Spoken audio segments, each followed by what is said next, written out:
Thank you. No, I think it's a really interesting and important change of focus. But as the previous commentators have said, very difficult. I work on South Asia, so my comments are in that context. The first observation, the focus on inequality, it seems to me it's in the 20 years or so since I first started working on India, there's been a dramatic shift, and it's not just in inequality, it's in the visible signs of inequality. That, to give an example, when I first started going there, there's basically one type of car that people were allowed to drive. And there was wealth and there was inequality, but it was hidden behind closed doors.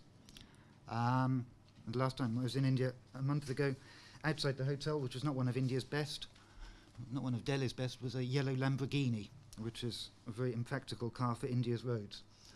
But the sort of it's you can see the inequality in a way that you couldn't in the past, and it is a major challenge for society. I thought the point that was made about the use of capital over labour, again, to give a little anecdote, going back not that far, 20 years, if a road was being built in India, it would be a cast of hundreds or thousands, shipping rocks and so forth. Now, because it's private sector companies, roads are built with the same technology, the same vehicles as they are in the UK. And those hundreds of people that were shipping rocks haven't moved into call centres. They're working in construction. How to tackle it? I think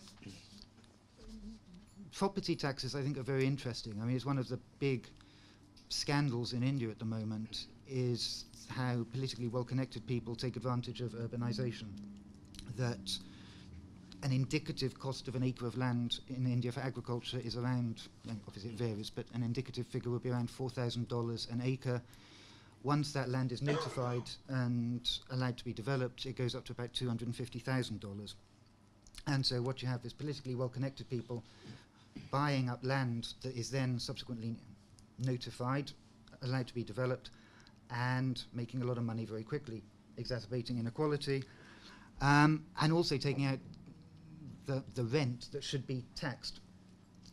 And there are examples, I mean, there are lots of sort of innovative ideas that are ongoing to try to work out ways by which the state can get some of that funding. And so I think I would disagree. In the case of India, I think there is scope in property taxes to do a lot. The problem is it goes against the entire political system that's very well funded because of extracting the rent from property prices shooting up. Income tax, I just really have a question. I mean, taking the worst example in South Asia, which would be Pakistan, with a population of 160 million people, it was thought that 1.4 million people paid income tax, and then last year it was realized that 600,000 of those people were double counted. So the actual number was 800,000 people. And millions have been spent by DFID and other donor agencies trying to encourage greater taxation, a greater income tax. And there's both, there are some structural factors that impede the development of a greater tax base for income tax, one of which, again, has been noted, the very sort of large informal sectors that exist in South Asia, and very poor employment generation in the formal sector.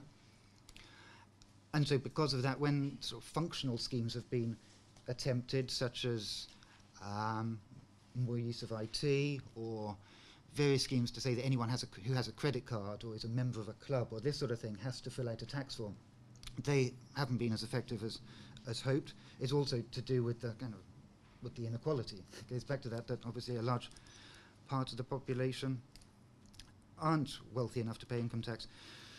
But more important than that, there's a vicious circle whereby people are disinclined to pay income tax because the government doesn't deliver.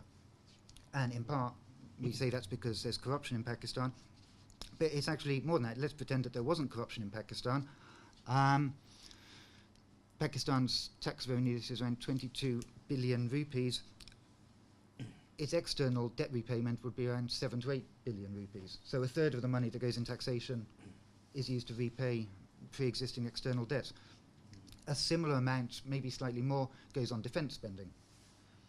So with the best will in the world, of every rupee you pay, you're only going to see a third of it in the provision of education and health. And then there's the composition of education spending. So I think it was 8 years ago that Pakistan finally spent more on primary and secondary education than it did on higher education. So up till that point, you know, essentially a self-serving elite had nice education for its children who could then emigrate, rather than a broad-based primary, secondary and vocational education, which is, for Pakistan, a preeminent requirement. And add to that, Pakistan's, because of its fiscal problems, it had an IMF loan. And so the first conditionality of the IMF loan last year was that Pakistan cuts its development spending, because it's not going to cut its defense spending and it can't cut its external debt repayment. So the health and education budget is the first thing that's cut. So again, the average individual doesn't see much return. Now I get that that's an extreme case, and I can see that if you see the government's delivering, then those kind of functional schemes can enhance your income tax collection. But to take the extreme example, how you break that vicious circle is something which I'd be really interested to hear ideas. Right, thank you. That's a very good challenge, and it's also startling data in terms of there are only 800,000 people in Pakistan out of 160 million. You said that pay income tax. That seems to be quite an interesting, important statistic that we need to all be thinking about, and how to and couple that with the sort of the income tax base that seems to be lower in Asian countries than in other countries. Then what can we do? What can countries do to change this? Major challenges, and how can you break this vicious circle? I think that's a very important challenge. Right, so we had an excellent presentation, and we have also had excellent discussions highlighting in particular the fiscal policy issues. Now, I think what I'd like to do is maybe ask the audience for one or two questions, and then come back to you, and then go back to the audience again. But I think that we should give the audience a chance to also chip in, because they've been waiting patiently during the presentation. If you're all right with that, very good. So let's go to the audience for some questions, and the gentleman over here.